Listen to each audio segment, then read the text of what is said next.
Incredibly, gun sales are surging in the wake of the massacre at Sandy Hook Elementary School. Colorado and Virginia each set one-day records for background checks over the weekend as thousands of people lined up to buy guns themselves. My next guest says there is blood on the hands, but of lawmakers who voted to ban guns from schools. Larry Pratt is the executive director of Gun Owners of America. He says that if more people with guns had been at Sandy Hook Elementary School, most of the victims might still be alive. Mr. Pratt, you'll be aware that your comments have ignited a lot of debate. Can you try and explain to me why you believe the answer to this is to arm teachers? Well, the alternative is what we have seen, where people were reduced to waiting to be murdered without being able to do anything effective to protect themselves or the adults to protect the children. So it seems so obvious that since we have concealed carry laws in all of our country now, people can get a concealed firearm, and yet we have laws that say not in schools. And so in the very places that have been sought out by monsters, such as the murderer of these adults and children, we're saying, no, we don't want you to be able to defend yourself. It's better that you just sit there and wait to be killed. And we find that morally incomprehensible and deeply disturbing, that the desire to defend life has been so cast aside into whatever political correctness views guns as the ultimate evil. Evil's in our hearts, not in the guns. Where would the teachers put the guns? People can carry firearms in a concealed fashion, do it all the time. The laws provide for that. Wait a minute. So in a school full of 600 children, including 5- and 6-year-olds, you would have teachers walking around armed, carrying the guns on them, where they may possibly fall and allow a 5-year-old to pick it up and possibly misfire it. Is that that's your solution? People are walking around with guns outside of schools all over our country, and we don't have those kinds of problems. You can always play the what-if game. But you have enormous problems in this country. You have over 300 million guns. You have 311 million people, many of which are children. You have more than a gun per adult in this country, and you have by far the worst rate of gun murder and gun crime of any of the civilized countries of this world. How can you possibly argue that the answer... I'm asking you this question. How can you argue that the logical... Please stop laughing. Because you're saying, what is your argument, and then you won't let me make an argument. I'm going to ask you the question, but if you could stop laughing... You've already posited the question. Let me answer your question. I haven't asked you the question. Repeat it. My question is this. If you could stop laughing for a moment. It is this. Why do you believe, given that you have 300 million guns in circulation and the worst gun crime rate of any of the civilized countries of the world, that more guns is the answer to less gun murder? Because the problem occurs, sir, in those areas precisely where we have said no guns. The problem doesn't occur where the guns are allowed freely to be carried, to be used by people. There we have very low murder rates. We have lower murder rates in other parts of the country than even in Europe, than even where you come from. But what has created the problem in the United States is to say in cities, in schools, those are areas where we're not going to allow people to defend themselves. What is the murder rate in Great Britain for the last 3 years? Do you know, from guns?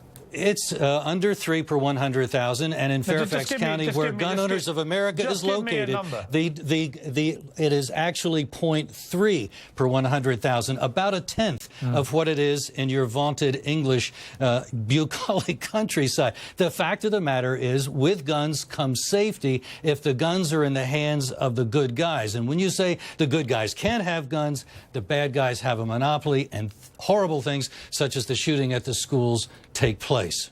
The AR-15, as we've now seen from the last 3 mass shootings in America, Aurora, the shopping mall in Oregon, and now at Sandy Hook School, is the preferred choice of weapon for disturbed young men who want to commit mass atrocity. It can fire hundreds of bullets at rapid speed if you have the right magazines. The President of the United States has indicated he wants to ban assault weapons like this. What is your view? I think we need to ban gun control laws that keep people from being able to protect themselves. The problem is not going to go away if we ban this or that gun. We've tried that. That doesn't work. Doesn't even work in England. You've had mass murders there. All over Europe there have been mass murders. The solution is for people to be able to defend themselves at the point of the crime and not wait for 20 minutes for the police to come after everybody's dead. Mr. Pratt, was an absolute lie. The gun murder rate in countries like Britain or Germany or Australia, who've all suffered massacres many years ago of similar nature, they are 35 people killed a year. Your country is 12,000. Your murder rate is lower than ours. That is true. Lower? Your it's violent 35 against 12,000. Your violent in Australia, crime rate, they had a your massacre, violent and they crime got rate rid is of these higher assault than weapons. ours, as is the violent crime rate in Australia. America is not the Wild West that you are depicting. We only have the problem in our cities and unhappily in our schools, where people like you have been able to get laws put on the books that keep people from being able to defend themselves. I honestly don't understand why you would rather have people be victims of a crime than be able to defend themselves. It's incomprehensible. You're an unbelievably stupid man, aren't you? It seems to me that you're morally obtuse. You seem to prefer being a victim to being able to prevail over the criminal element. And I don't know why you want to be the criminal's friend. What a ridiculous argument. You have absolutely no coherent argument whatsoever. You don't give a damn, do you, about the gun murder rate in America?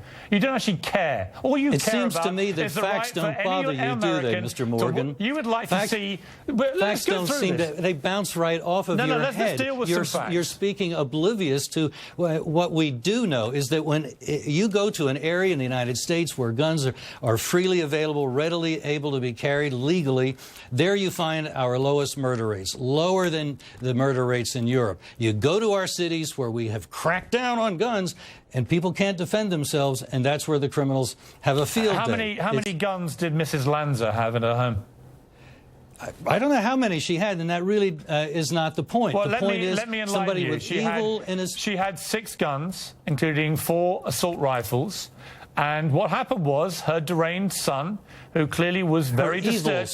Her evil son. It doesn't matter what you call him. We shouldn't be... Well, I think it matters, because if you believe and understand that there is evil in the world, then you don't try as your first line of defense to solve it psychiatrically. You protect yourself with a gun. Let me finish my thread there, Mr. Pratt. So you have an evil young man who is living at home, clearly with serious troubles.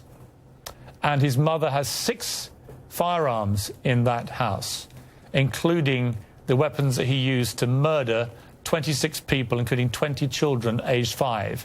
You are quite happy about that situation, are you? And you would be quite happy if there are many more people in his position in homes around America where there are that number of firearms which could be used by mentally unstable people. Americans with firearms in their homes typically have them locked in a safe, as I do, and as most gun owners certainly do. The fact that this woman did not and knew that her son was unstable reflected poorly on her judgment, and unhappily she paid very dearly for her poor judgment. But that's not the reason that you should be able to come down on everybody else who's a law-abiding gun owner, who uses good sense, and to say, we've got to pay for that person's stupidity, for their shortcomings. That's just not going to wash. We're not going to let it happen, Mr. Morgan. I'm sure you're not going to try and let it happen. You see, my argument is not about the Americans' right to defend themselves in their home with a firearm. That's not the argument that I'm trying to put out there. My argument is the same as the argument that Senator Feinstein said, that the President endorses, that I believe many, many Americans now believe following this tragedy, which is that there is absolutely no use and no justification for these AR-15 type assault weapons. On the contrary, let me finish, how can you say such a thing? Let me finish my sentence. The Korean merchants in Los Angeles use these kinds of firearms to protect their lives and their businesses. And for you to say there's no useful purpose for these guns, that's just completely wrong. Okay, let me finish my sentence. There are these assault weapons which have been used now in movie theatres, in shopping malls, in elementary schools to murder many, many Americans, and now 25-year-old children. And they are armed with magazines, 30 at a time here, 100 in Aurora in a movie theatre. And your only answer, Mr. Pratt, to people that want to get rid of both the magazines and these assault weapons, if I'm not mistaken, is to let everybody else have similar weapons. Is that the solution to America's gun murder problem? I would challenge you to go and tell the Korean merchants who survived the riots in Los Angeles, sorry you had those firearms. Can you answer my saved question? your lives. I'm answering your question. I wish you could understand it, because you're would talking you like to against see? Would you like to see? Would you like to see people being Would you able like to see protect teachers themselves? armed? And with... you don't want to hear it. That's why you keep interrupting. No, I don't mind hearing it. I think it's complete nonsense, but I don't mind hearing it. You would like to Brits see? Tend to do that, don't they? I'll stop being so facetious. I just want you to answer this one question. Post what happened at Sandy Hook, your answer to this problem of repeated use of this weapon with these high-capacity magazines is to continue letting Americans buy them with impunity and to not concern yourself with these mass shootings. Is that right? The Second Amendment means what it says, and meanwhile, you want to continue laws against self-defense, laws that prohibit self-defense, laws that prohibit teachers and other faculty, other members of the administration in schools from being able to defend themselves if they have a concealed carry permit.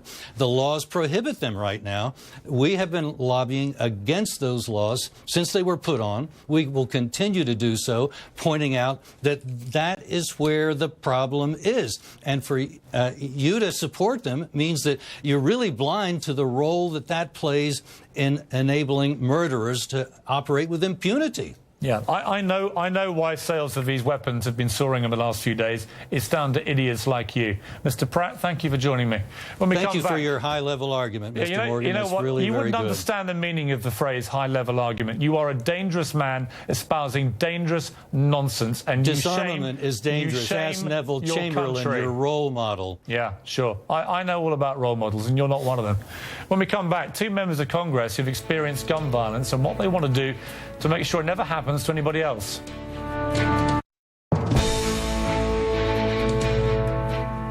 President Obama says he'll support a ban on assault weapons. Will Congress agree? Joining me now, two members of Congress who have a very personal connection to the issue. Carolyn McCarthy, her husband was killed in a shooting on the Long Island Railroad in 1993. Also, Ron Barber, he was wounded in the Tucson shooting and then he killed Gabrielle Giffords. Welcome to you both. I'm still kind of shaking following my last interview, as I have been after several interviews now with people who represent gun rights as they see it. It's the glibness of the argument. It's the callousness of the way that they try and justify the continued freedom of people to use these high-powered assault rifles, and that's what they are with these high-capacity magazines. Carolyn McCarthy, when you hear this and you hear the way that debate is framed, what is your reaction? Well, to be very honest with you, I'm very happy that you had him on, because I think America should see what we're up against and the lies that they take to the American people. And unfortunately, an awful lot of them believe that. You know, what we're trying to do is save lives. What we're doing after this shooting, and to be very honest with you, you're going to be hearing from my colleague, you know, and what happened in Aurora, and what's happened in the last several years. And the shootings get worse and worse and worse. And so that we need to do something, and I do believe, because the country cannot go through what they just saw these last several days, I believe the country will be on our side.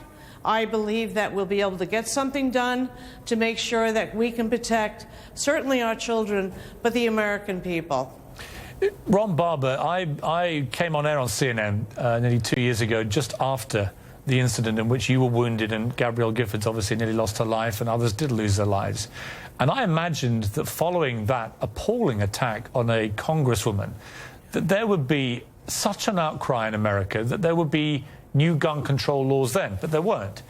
I then imagined after the Aurora movie theatre massacre, which was the worst single shooting in American history, that there had to be some kind of change. But as the relatives of those who died last night told me on the show, the president came and saw them, but nothing happened. Now we have the worst school shooting in American history.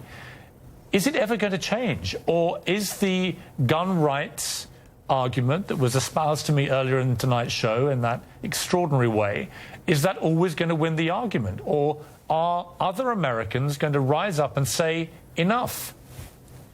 Well, I believe this terrible tragedy taking the lives of 20 little people, the same age as my two youngest granddaughters, has affected America in such a deep way that we're in a position to have not just the discussion, but the action that I think is necessary to prevent a reoccurrence.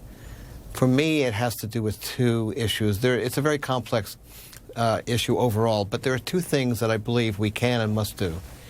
As someone who has worked in the field of mental health for 32 years, I believe we have to do a better job of providing services and early identification of people with mental illness so we can prevent the kind of disturbance that causes someone to do an act such as happened last Friday.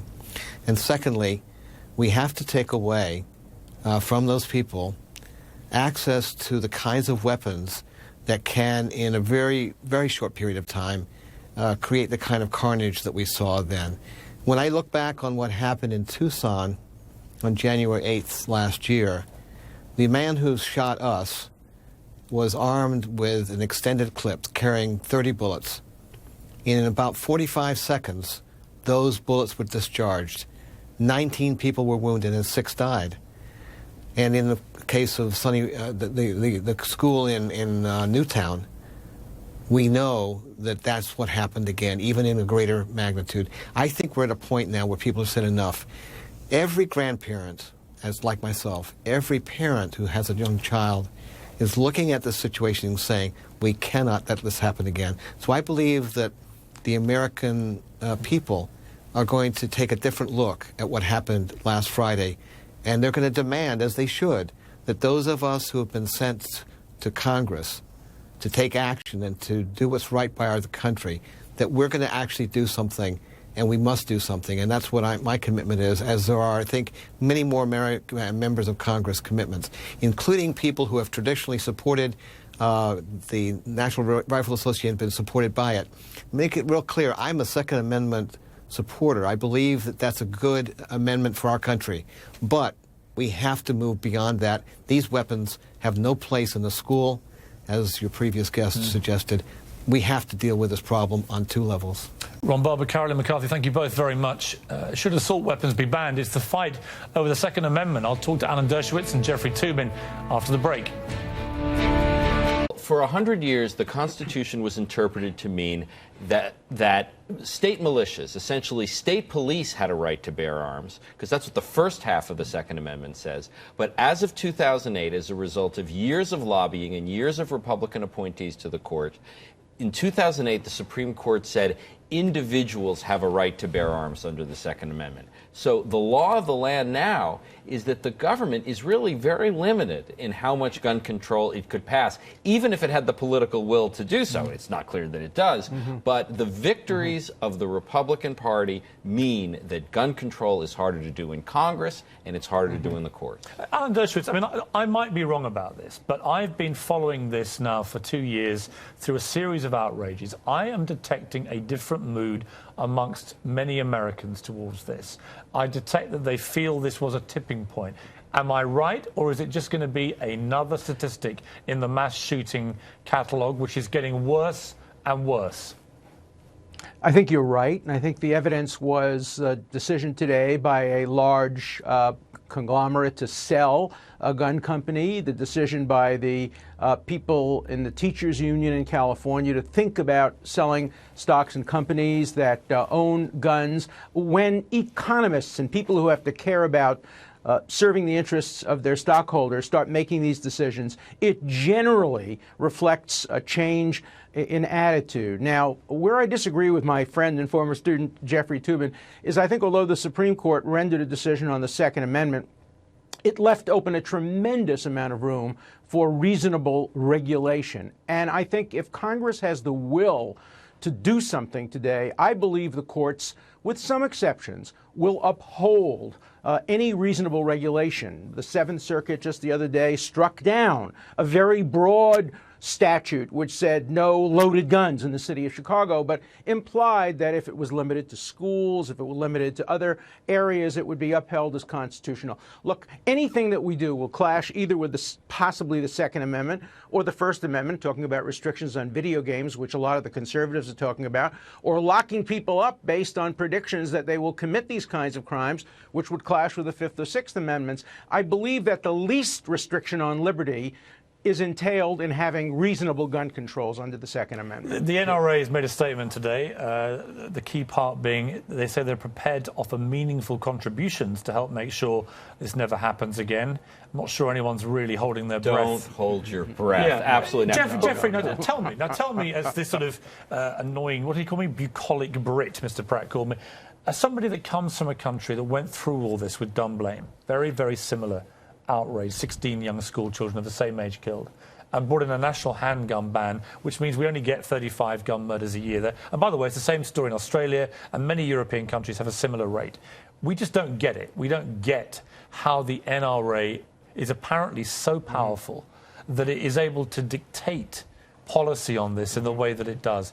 Is that going to change? Michael Bloomberg came out strongly and said, stop being so terrified of the NRA. I think the NRA is just as powerful as it's ever been, and they have all the time in the world. You know, the news media, we have a short attention span. 6 months from now, we're not going to be covering this story around the clock. But the NRA is going to be working even harder then, and any debate about gun control will start to get bogged down into details about which guns do you ban and which ones do you don't, and do you ban magazines and clips, and it becomes very complicated, and it's very easy for the people who care about this issue to bog down the process. It's what they've always done, and I think that's what they're going to continue to do. What is it about the culture of gun violence in America that is so unique here, and it is unique to any of the richest countries in the world? It's so far and away the most dangerous in terms of guns. And how does it change? How do you change the mentality that says really any American, as Mr. Pratt believes,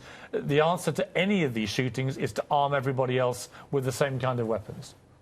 See, I don't think it's the American culture. I think it's part of America that has that culture, and that part of America has had disproportionate influence. I grew up in Brooklyn. There was no gun culture. There's no gun culture in many parts of the world today. And what's happening is the NRA is buying their data. They're buying their facts. They're hiring and commissioning so-called scholars to come up with the kinds of lies, direct lies, you heard today from Mr. Pratt. What he did is compared oranges and apples. He says, well, if you look at the busiest cities in the United States and compare them to urban areas, you know, if you compare any comparable area of the United States, any comparable area, New York to London, Fairfax County to Oxford, any comparable county of the United States with any comparable county in Europe or in most parts of Asia, you will find a tremendous difference between gun crimes, and those gun crimes are not only associated with massive and unrestricted gun ownership, but are caused by it. Take another country, for example, Israel, where obviously people need to have guns. There's terrorism, and there's almost no gun crime at all, because in order to get a gun in Israel, you have to have a 60-day waiting period. You have to take a mental health exam. You got to go to shooting ranges and pass a test. You can only get 50 bullets, and that's a lifetime supply. There are enormous restrictions on gun ownership in that country that clearly has a need for guns. The United States is an outlier, and it's not cultural. It's partly cultural, and that part of the culture is winning over the rest of us who care more about the lives of our children than holding on to guns. What I find so extraordinary, Jeffrey, is this. It's the cowardice of the politicians in America about this. I just don't understand why some of them aren't prepared to literally stick their necks over the parapet and say, I've had enough of this. Some of them are. I mean, Dianne Feinstein was brilliant last night, but there are so few of them prepared to take any kind of political risk when 20 young kids have been shot dead in a school. Well, let's see what happens, but it is political poison in this country to say you're for gun control in about 40 states. I mean, try running for office in Texas and saying you're for gun control. You won't get nominated for dog catcher. But isn't being a politician sometimes about taking a moral and brave and courageous lead rather than worrying about your next election? Yes, Where are those politicians? Well, they are around. I mean, there are some of them. But it is also true that some of them sincerely believe what Larry Pratt was saying today. I mean, they honestly believe that more guns will make it safer. It is also politically advantageous for them to say Rick Perry more said he guns. wants to see teachers armed. I mean, the governor of Tennessee, the governor of Virginia, all started talking about that today. The reason I can't listen to this in any kind of same way, the idea of teachers. I mean, we had an Empire State Building shooting a few months ago where 9 members of the public were all struck by bullets, which came from 2 police officers trained to use them, who had shot dead this one guy. 9 different people from ricocheting bullets. Only 1 in 5 was on target. We're expecting teachers with schools, classrooms full of kids, to suddenly go and get a gun from wherever they have to hide it, pull it out, and then start using it accurately at a guy with an AR-15. This is the stuff of lunacy. And there are better ways of addressing school safety. Look, I recently was in Congress and in the White House, and to get into any of those buildings, you have to go through one door first. It locks behind you. Then you have to go through another door, and you get tested for metal and everything else. Good Lord, our school should be as safe as our Congress. No, I don't have a problem with that. So you want to have elementary schools like the West Wing of the White House? That's right. We need today and that's true in other parts of the world. Today, we got used to it. Look at buildings. You go to visit a law firm today, you can't just walk up to see the partner. You have to go and present ID. It's the reality of life. It's far less restrictive of freedom. If we have that, then if we start locking people up based on suspicion, start controlling video games, start tinkering with the Second Amendment in its broadest sense, I think there are things we can do to make our schools safer. They will require compromises with convenience, but we have to make our schools safer.